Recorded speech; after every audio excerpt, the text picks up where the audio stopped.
Hello students, I welcome you to the Yajurva Academy's channel. My name is Jigar Shukla and let us start with the chapter Life Process Part 2, useful for 10th Maharashtra Board students. So let us begin. Life processes means functions which are necessary or which an organism completes to keep it alive and functioning well. These processes include like nutrition and respiration, transport and excretion जो हमने already 9th में पढ़ रखा है, reproduction and growth reproduction पढ़ेंगे, control and coordination ये भी 9th में हमने पढ़ रखा है, movement and evolution evolution chapter 1 में पढ़ा था, मूवमेंट के बारे में हमने 9th में थोड़ा सा पढ़ा था। तो भाई ऐसे सारे प्रोसेसेस जो एक ऑर्गेनिज्म को जिंदा रहने के लिए, उसको अपनी लाइफ के मेंटेन अपनी बॉडी के मेंटेनेंस के लिए जो ज़रूरी है वो प्रोसेस को हम सारे के सारे प्रोसेसेस को लाइफ प्रोसेसेस बोलेंगे। तो इस चैप्टर में हम लोग क्या कौन से लाइफ प्रोसेस पढ़ने वाले हैं पहले वो बता देता हूँ, एक चैप्टर का ओवरव्यू बता देता हूँ। सबसे पहले हम न्यूट्रिशन पढ़ेंगे, थोड़ा सा न्यूट्रिशन का जो कि कौन से न्यूट्रिएंट्स जो हम लोग बॉडी में इनटेक लेते हैं वगैरह वगैरह। फिर सेल्यूलर रेस्पिरेशन के बारे में थोड़ा सा इन्फॉर्मेशन है, बेसिक इन्फो है। एरोबिक और एनारोबिक रेस्पिरेशन के बारे में पढ़ेंगे हम लोग। उसके बाद में टाइप्स ऑफ न्यूट्रिएंट्स और उनसे कितना एनर्जी वगैरह मिलता है, थोड़ा सा जनरल इन्फो है। और लास्ट में सेल डिवीजन पढ़ेंगे और उसी के साथ ये चैप्टर जो है वो ख़त्म करेंगे। तो चैप्टर में मेनली न्यूट्रिशन, सेल्यूलर रेस्पिरेशन और सेल डिवीजन जो है वो हमको पढ़ना है। चलिए तो फिर स्टार्ट करते हैं। सबसे पहला टॉपिक है न्यूट्रिशन। तो न्यूट्रिशन जो है इसका मतलब है कि न्यूट्रिएंट को इनटेक लेना, को बॉडी के अंदर डालना और उसका यूटिलाइजेशन करना। अब न्यूट्रिशन कौन से हैं, न्यूट्रिएंट्स कौन से हैं, जैसे कार्बोहाइड्रेट्स हैं, प्रोटीन्स हैं, फैट्स हैं, मिनरल्स हैं, विटामिन्स हैं और वाटर है। ये एक ऑर्गेनिज्म के लिए ज़रूरी है कि कोई भी सेल जो है, कोई भी ऑर्गेनिज्म जो है वो इन्हीं न्यूट्रिएंट्स को यूज़ करता है अपने रिपेयर्स के लिए, ग्रोथ के लिए, रिप्रोडक्शन के लिए, बेसिकली लाइफ प्रोसेसेस के लिए। तो उनको बॉडी के अंदर डालना यानी इनटेक करना और उनका यूटिलाइजेशन करने की जो प्रोसेस है उसको हम न्यूट्रिशन बोलते हैं। ठीक है। न्यूट्रिएंट्स क्या है? न्यूट्रिएंट्स जो है ऐसे सब्सटेंस है जो एक ऑर्गेनिज्म जो है वो यूज़ करता है for different life processes. Simple सी डेफिनेशन है। न्यूट्रिएंट कौन से वो ध्यान रखना, और ये डेफिनेशन तुमको पूछ सकते हैं एक आध मार्क के लिए। ये जस्ट एक थोड़ा सा ओवरव्यू दे रहा हूँ। Before going to cellular respiration, हमने ऑलरेडी 8th स्टैंडर्ड में पढ़ा था कि एक्सटर्नल रेस्पिरेशन होता है जिसको हम ब्रीदिंग बोलते हैं, यानी कि exchange of gas between lungs and atmosphere. फिर गैसेस एक्सचेंज होता है लंग्स और ब्लड के बीच में, यानी कि एल्वियोली और ब्लड के बीच में, उसको बोलते थे इंटरनल रेस्पिरेशन। फिर वहाँ से जो ऑक्सीजन है वो पहुँचती थी सेल तक, हर एक सेल तक, वहाँ पर होता है इंटरनल रेस्पिरेशन, क्योंकि इंटरनल रेस्पिरेशन के लिए सेल्यूलर रेस्पिरेशन, क्योंकि सेल्यूलर रेस्पिरेशन के लिए ऑक्सीजन को जो है वो सेल तक पहुंचाना बहुत ही ज़रूरी है। तो एक्सटर्नल रेस्पिरेशन और इंटरनल रेस्पिरेशन के बाद जो थर्ड लेवल है, लेवल ऑफ रेस्पिरेशन, वो है सेल्यूलर रेस्पिरेशन, जो हमारे अभी टॉपिक में है, जो हम अभी आगे पढ़ने वाले हैं। लेकिन उसके लिए हमको ग्लूकोज भी चाहिए। तो ग्लूकोज कैसे पहुंचता है सेल तक, उसका यहाँ पे फ्लो चार्ट है। सबसे पहले हम सॉलिड फूड जो है इंटेक करते हैं, खाना खाते हैं, जिसको इंजेक्शन बोलते हैं। फिर वो डाइजेस्ट होता है, डिज़ोल्व होता है, सॉल्यूबल होता है। फैट सॉल्यूबल होगा तो फैट में डिज़ोल्व हो जाएगा, वाटर सॉल्यूबल होगा तो वाटर में डिज़ोल्व हो जाएगा। फिर उसको इंटेस्टाइन के थ्रू जो है वो एब्जॉर्ब होता है और ब्लड तक पहुंचता है। फिर ब्लड उसको हर एक सेल तक पहुंचाती है। ठीक है। अब सेल में हमारे पास ग्लूकोज भी है और यहाँ से जो हमने ब्रीदिंग करके जो ऑक्सीजन लाई थी वो भी है। अब हम हमारा जो सेल्यूलर रेस्पिरेशन का प्रोसेस है वो हम आगे पढ़ना शुरू कर सकते हैं।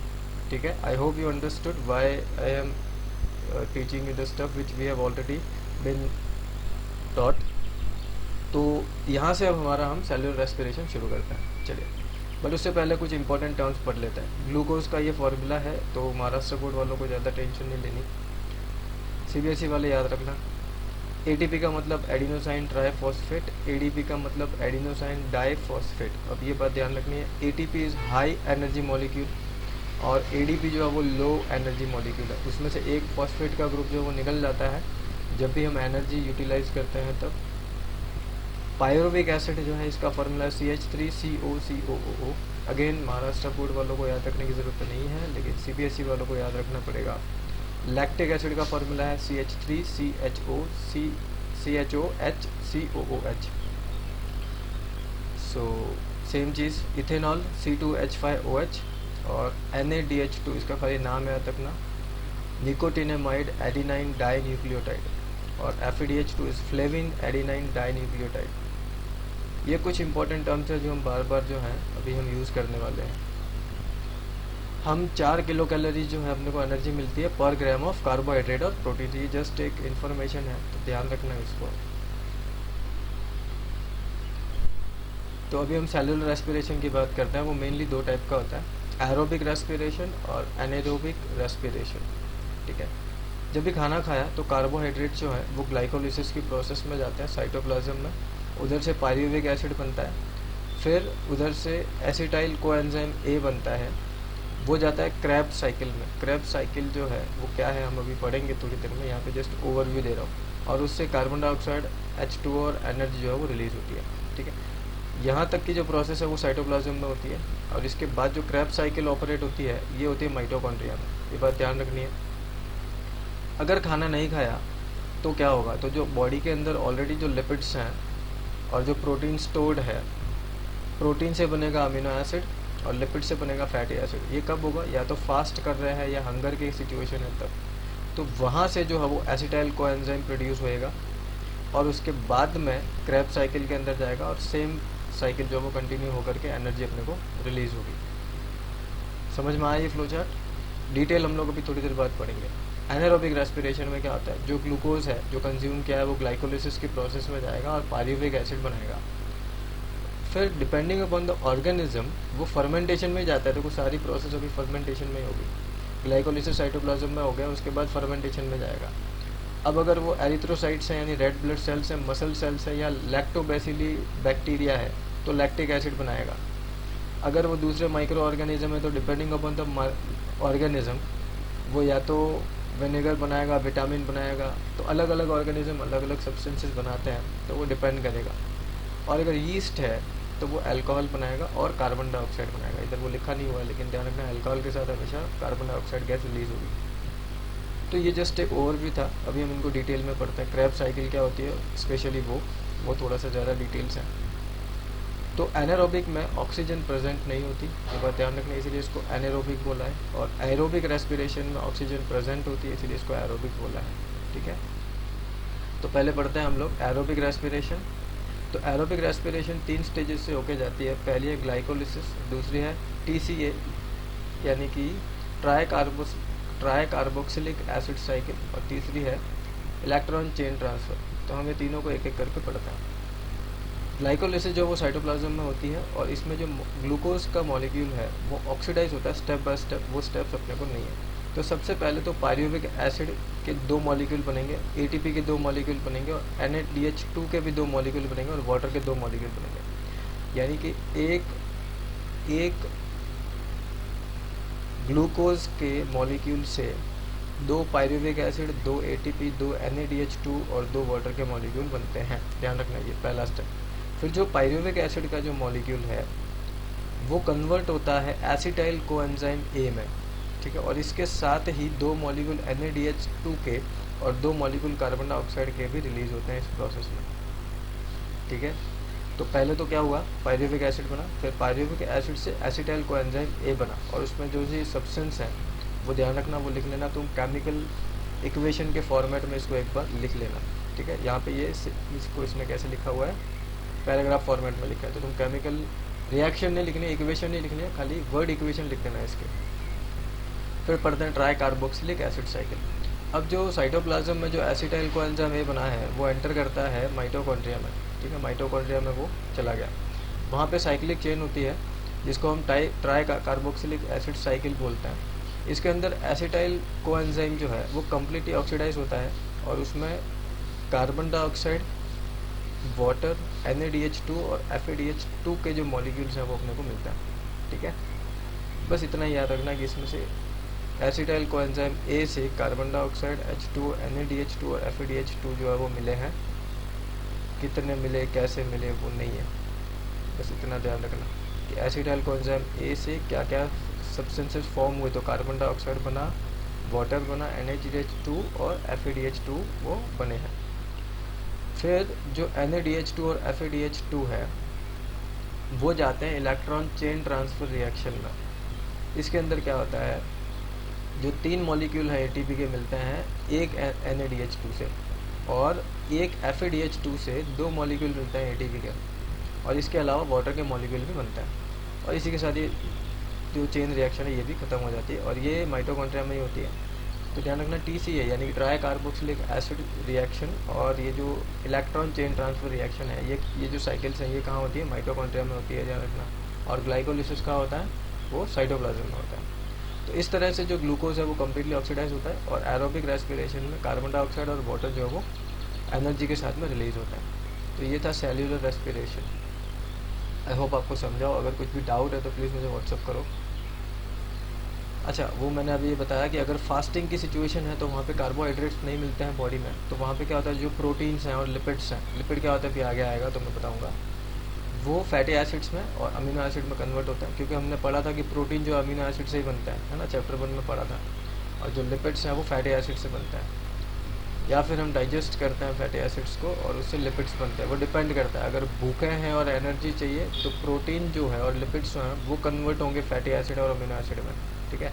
फिर फैटी एसिड जो है वो और अमीनो एसिड जो है वो एसिटाइल कोएंजाइम ए में कन्वर्ट होता है, और उसके बाद जो ट्राई कार्बोक्सिलिक एसिड साइकिल है और जो इलेक्ट्रॉन चेन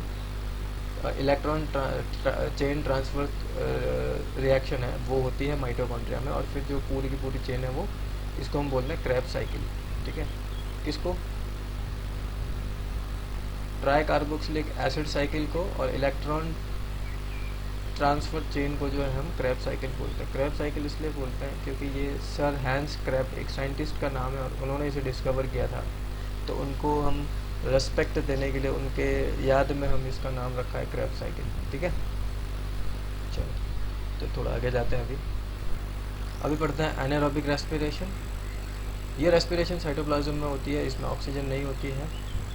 इसमें जो ग्लूकोज का मॉलिक्यूल है वो साइटोप्लाज्म में ग्लाइकोलिसिस की प्रोसेस में जाता है, जो उसमें ए पार्ट था, उससे 2 पायरूवेट एसिड बनता है। फिर फर्मेंटेशन में जाएगा वो पायरूविक एसिड, जहाँ पे ऑक्सीजन नहीं है, इससे 2 इथेनॉल बनाएगा, या तो कार्बन डाइऑक्साइड या तो 2 एटीपी के मॉलिक्यूल बनाएगा। अब देखो, जो ये यीस्ट बनाएगा, ये कौन है, यीस्ट है। यीस्ट या उसके जैसे जो माइक्रो ऑर्गेनिज्म है, जो इथेनॉल और 2 कार्बन डाइऑक्साइड और 2 एटीपी के मॉलिक्यूल जो है वो मिलेंगे। अगर ग्लूकोज ग्लाइकोलिसिस की प्रोसेस में गया और दो पायरूविक एसिड बनेगा, फिर फर्मेंटेशन में गया और लैक्टिक एसिड बनाएगा इन केस ऑफ एरिथ्रोसाइट, यानी कि red blood cells, muscle cells और लैक्टोबैसिलस जो बैक्टीरिया है वो उसके केस में। अब जब लैक्टिक एसिड बनेगा तो इसमें कार्बन डाइऑक्साइड नहीं बनेगी, ध्यान रखना, क्योंकि लैक्टिक एसिड में ऑलरेडी ऑक्सीजन और कार्बन जो है वो उसमें एडजस्ट हो जाती है। चलो उसका फॉर्मूला देखोगे तो पता चलेगा, बट तुम्हें केमिकल इक्वेशन नहीं है तो ज़्यादा टेंशन लेने की जरूरत नहीं, खाली इनके नाम याद रखना कि कहाँ पर क्या बनता है, ठीक है। चलिए आगे जाते हैं। इनमें डिफ्रेंशिएशन बहुत इंपॉर्टेंट है, कई बार आता है एग्ज़ाम में। तो एरोबिक रेस्पिरेशन के लिए ऑक्सीजन का प्रेजेंस ज़रूरी है, इसमें ऑक्सीजन नहीं होगी तो चलेगा। एनारोबिक में ऑक्सीजन एब्सेंट होती है या फिर मिनिमम होती है, ठीक है, लैक ऑफ ऑक्सीजन, या तो फिर बहुत ही कम ऑक्सीजन होगी। ग्लूकोज इज़ कम्प्लीटली ऑक्सीडाइज, इसमें इनकम्प्लीट ऑक्सीडेशन होता है और इसमें कंप्लीट ऑक्सीडेशन होता है। उसमें जो प्रोडक्ट्स हैं, एंड प्रोडक्ट में वाटर और कार्बन डाइऑक्साइड होता है, उसमें एंड प्रोडक्ट या तो इथेनॉल और कार्बन डाइऑक्साइड होगा या तो सिर्फ लैक्टिक एसिड होगा, ठीक है। कुछ केसेस में दूसरे विटामिन वगैरह भी होते हैं, लेकिन मोस्टली इथेनॉल और कार्बन डाइऑक्साइड और लैक्टिक एसिड की बात करते हैं हम लोग, ठीक है। इसमें large amount of energy is released, इसमें approximately 38 molecules of ATP are obtained, but anaerobic respiration में only 2 molecules of ATP are obtained, यानी कि बहुत कम एनर्जी रिलीज होती है कंपैरेटिवली। ये साइटोप्लाज्म में और फिर माइटोकॉन्ड्रिया में होता है। कौन सा, एरोबिक रेस्पिरेशन पहले साइटोप्लाज्म में होता है और फिर माइटोकॉन्ड्रिया में, लेकिन ये सिर्फ और सिर्फ साइटोप्लाज्म में ही होता है, माइटोकॉन्ड्रिया में नहीं जाता है।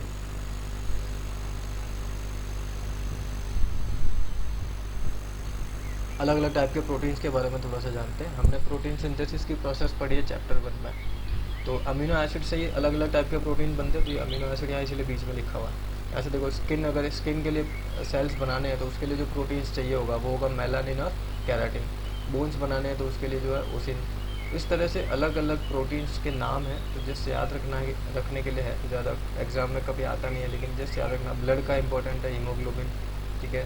पैनक्रियाज में इंसुलिन और ट्रिप्सिन चाहिए होते हैं, तो वहाँ पे वो उस तरह के प्रोटीन्स बनते हैं, लेकिन उनका जो बेसिक बिल्डिंग ब्लॉक है वो क्या है, अमीनो एसिड्स हैं, तो ये बात ध्यान रखनी है।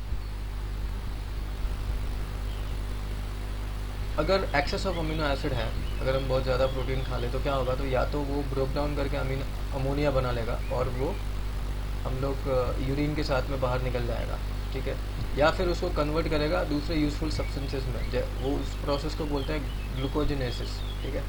इस प्रोसेस के थ्रू उसको अदर यूजफुल सब्सटेंसेस में ग्लूकोज के, क्योंकि ग्लूकोज से अपने को एनर्जी मिलती है, अमोनिया से कुछ नहीं होता, अमोनिया को जो है वो बॉडी के बाहर निकालना पड़ेगा अगर एक्सेस है तो, ठीक है।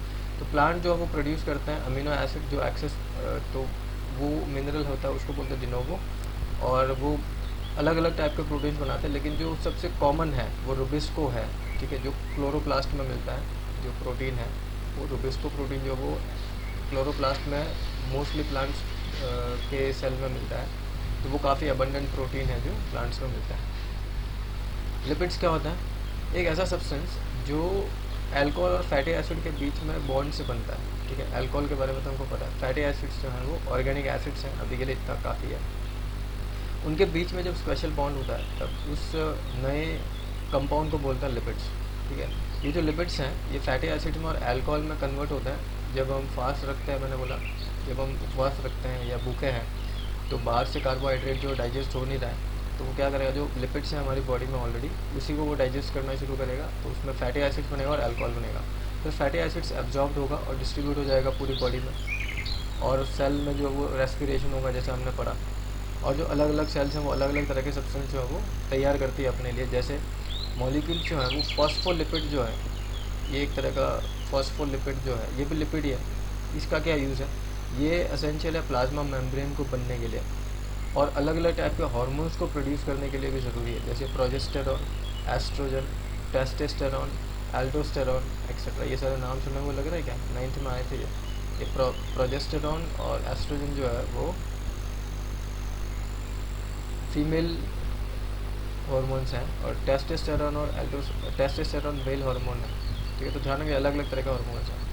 And the covering around the axon of nerve cell के चारों तरफ जो कवरिंग है एक्सॉन की, वो भी इसी लिपिड से बनती है, फॉस्फोलिपिड से, ध्यान रखना। थोड़ा सा और जनरल इन्फो, 9 किलो कैलोरी मिलती है अपने को फ्रॉम पर ग्राम ऑफ लिपिड्स, एक ग्राम लिपिड से 9 किलो कैलोरी अपने को मिलती है। और एक्सेस ऑफ लिपिड जो है वो एडिपोज टिश्यू में जमा होता है, ये फिल इन द ब्लैंक्स वगैरह में पूछा जा सकता है, तो इन्फॉर्मेटिव है, ध्यान रखना। वाइटामिन के बारे में पढ़ते हैं। 6 टाइप के वाइटामिन होते हैं, ABCDE और K। उसमें से A, D, E और K जो है वो फैट सॉल्युबल है, यानी फैट में जो है वो डिज़ोल्व हो जाते हैं, और B एंड C है वो वाटर सॉल्युबल है, यानी ये पानी में डिज़ोल्व होता है। फिर कुछ दूसरे विटामिन हैं लाइक राइबोफ्लेविन जिसको B2 भी बोलते हैं, और निकोटिनेमाइड जिसको B5 बोलते हैं। ये नेसेसरी होते हैं NADH2 और FADH2 के प्रोडक्शन के लिए, यानी जो ग्लूकोज हमने कंज्यूम किया है और साइटोप्लाज्म में और माइटोकॉन्ड्रिया में जो NADH2 और FADH2 बनते हैं, इसके बिना एनर्जी प्रोडक्शन नहीं होता ना, तो इसलिए वो नेसेसरी है विटामिन B2 और B5, ध्यान रखना। B2 चाहिए NADH2 के लिए और B5 चाहिए FADH2 के लिए।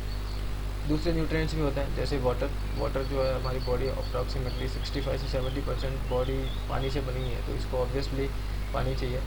तो हर एक सेल में अप्रॉक्सीमेटली 70% वाटर होता है, और जो ब्लड का प्लाज्मा है वो 90% जो है वो वाटर से बना हुआ है। जो परसेंटेजेस दिए हुए हैं कि बॉडी में कितना वाटर कंटेंट रहता है। फाइबर्स के बारे में पढ़ते हैं। फाइबर इंपॉर्टेंट है बॉडी के लिए, हम उसको डाइजेस्ट तो नहीं कर सकते, लेकिन दे हेल्प इन इजेशन मतलब पॉटी करने को हेल्प करते हैं वो। अगर बॉडी में फाइबर्स की कमी होती है, उन लोगों को कब्ज़ की प्रॉब्लम रहती है, तो उनको केले वगैरह ज़्यादा खाने चाहिए, ठीक है। जितने भी ग्रीन वेजीज़ हैं और फ्रूट्स हैं उनमें फाइबर्स ज़्यादा होता है। तो फाइबर जो है वो वैसे हेल्प नहीं करता, बट वो हेल्थ के लिए, इजेशन के लिए हेल्प करता है, ठीक है। डाइजेस्ट तो कर नहीं सकते हम लोग, तो डाइजेशन और इजेशन के लिए वो हेल्प करता है। Fibre itself can not be digested but it help in digestion and egestion, ये बात ध्यान रखना, ठीक है। तो इसलिए वो ज़रूरी है। कुछ इंपॉर्टेंट चीज़ें पढ़ लेते हैं before going to cell division. Cells होते हैं 3 टाइप के, स्टेम सेल्स, सोमेटिक सेल्स और गैमेट्स। स्टेम सेल्स जो हैं ये रॉ मटेरियल है, ऐसा समझे, ऐसे सेल जिससे किसी भी तरह के दूसरे सेल्स बनाए जा सकते हैं, ठीक है। सोमेटिक सेल जो है वो स्पेशलाइज्ड सेल है, जैसे कि अपना बोन का टिश्यू हो गया, मसल सेल हो गया, न्यूरॉन हो गया, स्किन सेल हो गया, ये सारे के सारे जो सोमेटिक सेल्स हैं। तीसरे तरह के होता है गैमेट्स। गैमेट्स स्पेशलाइज्ड सेल हैं, इनका सिर्फ एक ही काम है और एक ही काम है, वो है रिप्रोडक्शन के लिए हेल्प करना, रिप्रोडक्शन करना। जब गैमेट्स जो हैं वो आपस में मिलते हैं तो सेक्सुअल रिप्रोडक्शन पॉसिबल होता है, तो बिना गैमेट्स के रिप्रोडक्शन पॉसिबल नहीं होगा। तो बॉडी में मेनली 3 टाइप के सेल हैं और इन तीनों के लिए जो है अलग अलग तरह का सेल डिवीज़न जो है वो होता है। अब सेल डिवीज़न क्यों चाहिए हमारी बॉडी में? अगर कोई सेल फंक्शन करना बंद कर दे, कोई एक जैसे कहीं चोट ही लग जाए समझो, तो वहाँ पे नए सेल्स कहाँ से आएंगे? स्किन पे चोट लगे, नए सेल्स कहाँ से आएंगे? बच्चा छोटा है, उसको ग्रो करने के लिए बहुत सारे नए सेल्स चाहिए, कहाँ से आएंगे? किसी दूसरे से ला के देंगे उसको ख़रीद के? नहीं, ऐसा नहीं कर सकते ना। सेल जो है वो एक ही बॉडी में डिवाइड होते हैं और नए सेल बनाते हैं। तो सेल को बढ़ाने का एक ही तरीका है, सेल डिवीज़न। अब सेल डिवीज़न कैसे होता है वो हम पढ़ने वाले हैं, ठीक है। यानी कि ग्रोथ के लिए ज़रूरी है और रिपेयरिंग के लिए ज़रूरी है ये फंक्शन, सेल डिवीज़न। तो जो स्टेम सेल्स और सोमेटिक सेल है उसमें जो सेल डिवीज़न होता है उसको हम बोलते हैं माइटोटिक सेल डिवीज़न, ठीक है। जो प्रोसेस है उसको हम बोलेंगे माइटोसिस, ये बात ध्यान रखनी। और जो गैमेट्स हैं ये जिस प्रोसेस के थ्रू अपने आप को मल्टीप्लाई करते हैं उसको हम बोलते हैं मियोटिक सेल डिवीज़न। उस प्रोसेस को हम बोलेंगे मियोसिस, मायोसिस बोलते हैं, ठीक है। यूके यूएस का थोड़ा सा फ़र्क है, हम मायोसिस बोलेंगे, यूके में मायोसिस बोलते हैं इसलिए। तो माइटोसिस और मायोसिस। तो सेल डिवीज़न 2 टाइप का है, हमको ये दोनों पढ़ने हैं, तो पहले शुरू करते हैं। पर उससे पहले थोड़ी सी एक बात क्या है, 2 चीज़ें समझनी है। ये है न्यूक्लियस। न्यूक्लियस के अंदर क्या होता है? फिर जेनेटिक मटेरियल होता है, डीएनए के स्ट्रैंड होते हैं, ठीक है। डीएनए के लंबे लंबे धागे होते हैं। फिर ये साइड में ये जो दिख रहा है ये लकड़ी का बल्क जैसा कुछ है, कट्टा, ये है अपना सेंट्रोसोम।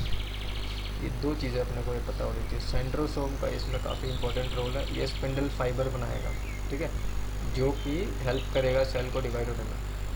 तो अब हम शुरू कर सकते हैं, ये 2 चीज़ें समझनी है क्या, ये सेंट्रोसोम और डीएनए स्ट्रैंड। अब डीएनए कंडेंस होता है तो क्या बनाता है वो? क्रोमोसोम बनाता है ना। क्रोमोसोम्स फिर डबल होता है, ठीक है। Before going under cell division जो जेनेटिक मटेरियल है वो डबल होता है और वो कंडेंस होना शुरू होता है, उसको हम बोलते हैं इंटरफेस। ये ज़रूरी है, इसके बिना माइटोसिस प्रोसेस आगे नहीं बढ़ सकती। तो इंटरफेस में क्या होगा? तो हम शुरू करते हैं माइटोसिस फेज़ के जो फेजेस हैं, माइटोसिस सेल डिवीज़न के जो फेजेस हैं वो हम पढ़ते हैं। ये अलग अलग लेवल में अलग अलग फेजेस में कंप्लीट होता है। सबसे पहला है इंटरफेस, जो कि माइटोसिस से पहले होता है, सेल डिवीज़न के पहले होता है। इसमें क्या होता है? जेनेटिक मटेरियल डबल होता है और वो कंडेंस होना शुरू हो जाता है। कंडेंस होना शुरू होता है मतलब वो डीएनए स्ट्रैंड से क्रोमोसोम्स बनने शुरू होता है, ठीक है। डबल होता है, इसमें ध्यान रखना वो बात इंटरफेस में। अब पहला फेज़ है प्रोफेज। प्रोफेज में क्या होगा? जो न्यूक्लियर मेम्ब्रेन है, एनवलप है, वो डिज़ोल्व होना शुरू हो जाता है और जो क्रोमोसोम्स है वो और थिक होने शुरू हो जाते हैं और जो सेंट्रोसोम है उसमें से स्पिंडल फाइबर्स निकलने शुरू होते हैं। वो अपोजिट एंड की तरफ जाके अपोजिट एंड पोलराइज हो जाते हैं, इनको बोलते हैं पोलराइजेशन, ठीक है। और वहाँ से स्पिंडल फाइबर भी निकलना शुरू हुआ है। फिर मेटाफेज में जो ये क्रोमोसोम्स हैं वो एक सिंगल फाइन लाइन में जो है वो एडजस्ट हो जाते हैं और जो स्पिंडल फाइबर है वो सेंट्रोमियर से अटैच हो जाते हैं। सेंट्रोमियर क्या है? ये बीच में जो पॉइंट है जहाँ से क्रोमेटिड्स जो हैं वो आपस में जुड़े हुए। क्रोमेटिड्स क्या होता है? क्रोमोसोम का एक हिस्सा, ये क्रोमेटिड है, ठीक है। क्रोमोसोम पैर है ना, 2 क्रोमेटिड्स के, ऐसा समझो। तो और जो सेंट्रोमियर है वो बीच में से 2 में स्प्लिट हो जाता है, ठीक है। फिर एनाफेज में जो स्प्लिट हो गए हैं और जो सिस्टर क्रोमेटिड्स हैं वो दे आर पुल्ड अवे, यानी कि वो भी अपोजिट पोल की तरफ जो है वो खींचे चले जाएंगे, ठीक है। याद रखने के लिए क्या रखना है? प्रोफेज, पी मैट याद रखना, PMAT, ठीक है। पी मैट जो वो शॉर्टकट है, उसको याद रखने के लिए चारों फेजेस को। अब वो दूर चले गए हैं अपोजिट पोल में, तो next phase is telophase. Telophase में क्या होता है? वो अपोजिट पोल में जाके जमा हो जाते हैं और वहाँ पर न्यूक्लियर मेम्ब्रेन बनना शुरू होता है। ठीक है, ये जो चारों फेजेस हैं इनको कंबाइन करके हम लोग कैरियोकिनेसिस बोलते हैं। ये जो माइटोसिस के या जो चारों फेजेस को हम क्या बोलते हैं, कैरियोकिनेसिस। तो इसी के साथ न्यूक्लियर मेम्ब्रेन तो डिवाइड हो गया, लेकिन अभी भी साइटोप्लाज्म डिवाइड नहीं हुआ है। तो आगे साइटोप्लाज्म जो डिवाइड होगा उसको हम बोलते हैं साइटोकिनेसिस। एनिमल सेल में क्या होगा, वो स्ट्रेच होएगी सेल, और स्ट्रेच होने के बाद माइक्रोफिलामेंट से वो सेल जो अलग हो जाएगी, और दो आइडेंटिकल सेल्स जो हैं वो मिल जाते हैं। यहाँ पे दो आइडेंटिकल सेल मिलते हैं, ध्यान रखना है, दो आइडेंटिकल डॉटर सेल्स मिलते हैं। प्लांट सेल में सेल स्ट्रेच नहीं हो सकती, इसीलिए इनके बीच में जो है वो एक सेल प्लेट बनती है जो आफ्टर टेलोफेज सेल वॉल में कन्वर्ट हो जाती है। ठीक है, बाद में वो सेल ग्रो करती है। तो ये है साइटोकिनेसिस, ये बात ध्यान रखनी है। चलिए, तो माइटोसिस आई होप आपको समझा है। ये इंटरफेज है, यानी कि सेल डिवीजन शुरू होने से पहले की तैयारी। फिर ये जो चार फेजेस हैं, चार फेजेस के बाद में होता है साइटोकिनेसिस। अभी हम जा रहे हैं मियोसिस में। मियोसिस दो पार्ट में डिवाइड होती है, फेज़ 1 और फेज़ 2। पहले फेज़ 1 पढ़ेंगे, फिर फेज़ 2 में जाएंगे। तो प्रो फेज़ 1, तो इसलिए इनकी हर एक फेज़ पे नंबर डाला हुआ है, ये 1 1 1 1 है और नीचे सारे 2 2 2 है। ठीक है, तो पहले फेज़ 1 में इंटरफेस है, यानी कि इसमें जेनेटिक मटेरियल जो है वो डबल होना चाहिए, लेकिन मियोसिस में नहीं होता। मायोसिस में जेनेटिक मटेरियल डबल नहीं होता, बस वो थिक होना शुरू होता है। ये बात ध्यान रखनी है। ठीक है, तो क्या फ़र्क रहा उसमें और इसमें? माइटोसिस में जो इंटरफेस था उसमें जेनेटिक मटेरियल डबल हुआ था, इसमें डबल नहीं हुआ है। इसमें खाली वो कंडेंस हुआ है, यानी कि थिक हुए हैं, जो स्ट्रैंड्स हैं वो क्रोमोसोम्स में कन्वर्ट हो गए हैं, बस।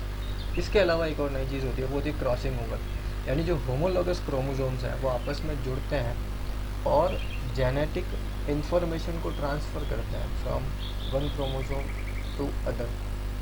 ठीक है, ये होता है प्रोफेज 1 में। प्रोफेज 1 में क्या क्या हुआ? Nuclear membrane disappeared, chromosome thick हो गए हैं और क्रॉसिंग ओवर हुआ है। क्रॉसिंग ओवर यानी कि जेनेटिक इंफॉर्मेशन को ट्रांसफ़र हुआ है। फिर आते हैं मेटाफेज। मेटाफेज में जो होमोलोगस क्रोमोसोम्स है वो एक फाइन लाइन में जो है वो मिडल में आकर के जमा हो जाता है, लेकिन एक फाइन लाइन नहीं बनाते, वो बता रखना। जैसे उसमें एग्जैक्टली एक सीधी लाइन बनती थी, इसमें एक सीधी लाइन नहीं बनेगी, इक्वेटोरियल प्लेन जो है वो इसमें नहीं बनेगा।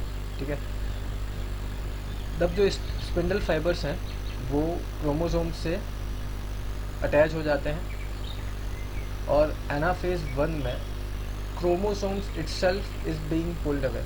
देखो उसमें क्या होता था कि क्रोमेटिड्स जो है उनको, वो बीच में जो सेंट्रोमियर था वो दो पार्ट में डिवाइड हुआ था और क्रोमेटिड्स अलग हुए थे, लेकिन इसके अंदर ऐसा नहीं है। इसके अंदर पूरा का पूरा जो क्रोमोसोम है वो ही अलग हो रहा है। देखो, तो सेंट्रोमियर इसमें स्प्लिट नहीं होगा। ठीक है, फिर जब वो अपोजिट एंड की तरफ पहुंच जाते हैं तो न्यूक्लियर मेम्ब्रेन बनना शुरू हो जाता है और उसके बाद साइटोकिनेसिस होता है। साइटोकिनेसिस हमने ऑलरेडी पढ़ रखा है। चलो, फिर सेकेंड फेज में क्या होगा? अच्छा, अब मुझे यहाँ बताना, ये जो दो सेल बने हैं यहाँ पर, क्या ये आइडेंटिकल होंगे? नहीं होंगे, क्योंकि पहली चीज़ जेनेटिक मटेरियल का डुप्लीकेशन नहीं हुआ है। दूसरी चीज़ chromatids are not pulled away, chromosomes itself are being pulled away. तो यहाँ पे जो क्रोमोसोम्स हैं और इस सेल में जो क्रोमोसोम्स हैं वो अलग अलग होंगे, इसलिए दो नॉन आइडेंटिकल सेल बनते हैं। ध्यान रखना, आइडेंटिकल सेल नहीं है इसमें। अब ये दो जो सेल हैं ये फिर से जाएगी सेकेंड फेजेस में, यहाँ पे ये यहाँ पे ड्रॉ कीजिए। तो अब नए स्पिंडल बनने शुरू होंगे फ्रॉम सेंट्रोसोम्स, वो अपोजिट पोल की तरफ चले जाएंगे। अगेन न्यूक्लियर मेम्ब्रेन जो है वो डिसअपियर होगा और जो क्रोमोसोम्स हैं वो थिक होने शुरू होंगे। एक और चीज़ होगी, अब की बार जो जेनेटिक मटेरियल है वो डबल हो जाएगा। ठीक है, यानी कि इसमें जितने पहले क्रोमोसोम्स थे उसके डबल हो जाएंगे, यानी कि एग्जैक्टली माइटोसिस के जैसा है।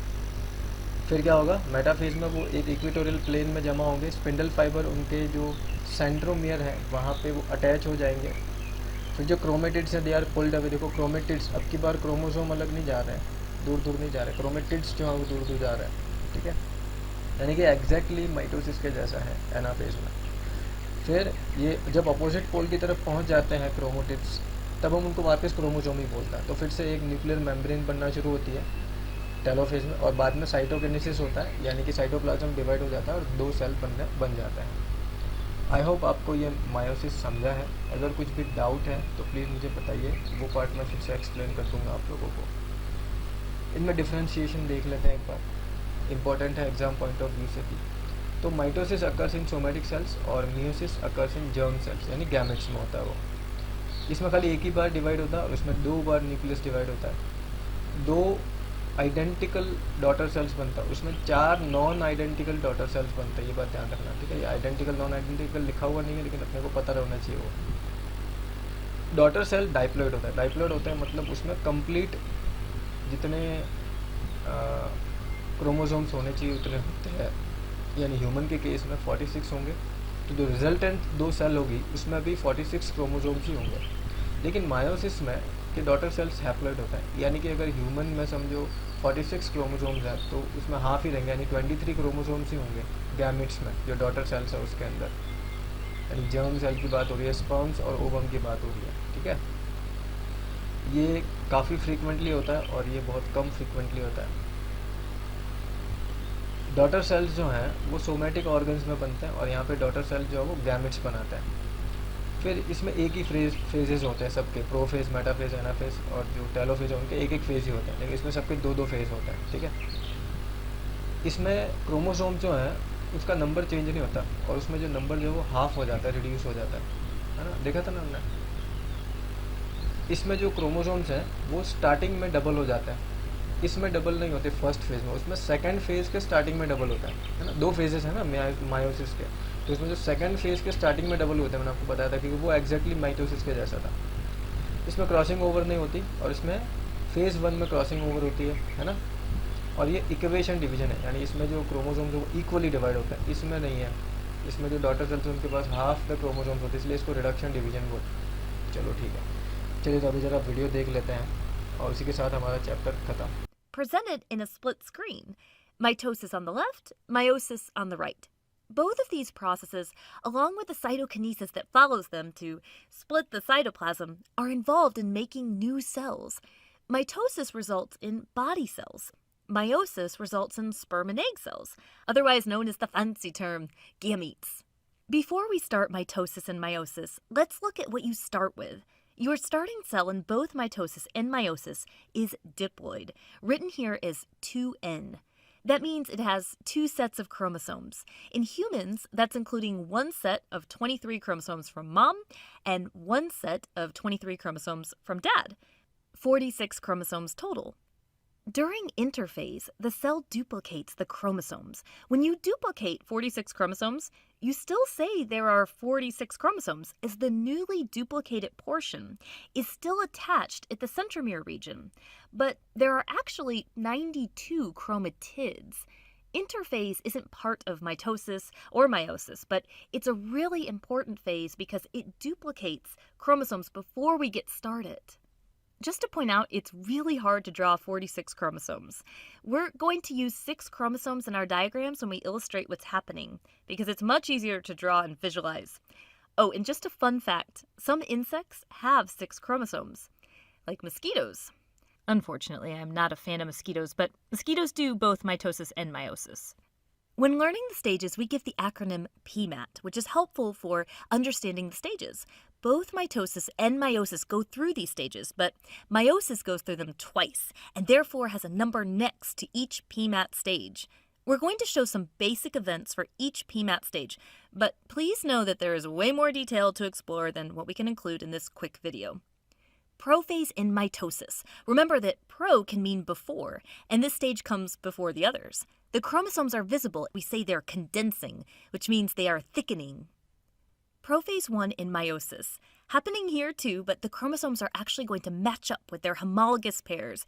The word homologous means that the chromosomes are approximately the same size and they contain the same types of genes in the same locations. With each pair, one came from mom and one came from dad. In this formation, chromosomes can transfer their genetic information and exchange it between each other. It's called crossing over. It can make for what we call recombinant chromosomes. Metaphase in mitosis. The nuclear envelope which had surrounded the nucleus was already disassembled before metaphase even started. For metaphase, I like to remember the M for middle, because in this stage, the chromosomes line up in the middle of the cell in a single file line. Metaphase 1 in meiosis. The chromosomes are in the middle as well, but they're still going to be in pairs in the middle of the cell, so it's not a single file line. Anaphase in mitosis. I like to think as the A for away, the chromatids are pulled away by the work of the spindles. They are moving to opposite sides of the cell. Anaphase 1 in meiosis. Same thing, but in this case, it's the chromosomes, not chromatids, being pulled away to opposite sides of the cell. Telophase in mitosis and telophase 1 in meiosis. The chromosomes are actually the complete opposite ends, and new nuclei are forming on each side to make two new cells. And they are starting to surround the chromosomes on both sides, as this will eventually form two cells. Cytokinesis follows to split the cytoplasm to complete the actual dividing of the cell. So at the end of mitosis and cytokinesis, we end with two identical diploid cells. In humans, they would both have 46 chromosomes. This is great for organism growth. Growing requires making more cells, after all, or replacing damaged cells. On to meiosis 2. Prophase 2. Chromosomes are condensing in both cells. It's not going to be as eventful as it was in prophase 1 because they're not going to have homologous pairs and crossing over. Metaphase 2. M for middle, but this time the chromosomes are in a single file line, similar to how metaphase looked in mitosis. Anaphase 2. Think A for away. This time, though, it's actually the chromatids that are getting pulled away. Telophase 2. Chromosomes are at the complete opposite ends, and new nuclei are forming on each side to make these new cells. Cytokinesis will follow meiosis 2 to completely split the cytoplasm. We are now finished with meiosis, and we end with 4 non-identical cells. Gametes. Males make sperm cells in meiosis, and females make egg cells in meiosis. These gametes are haploid, meaning they have half the number of chromosomes as the original starting cell.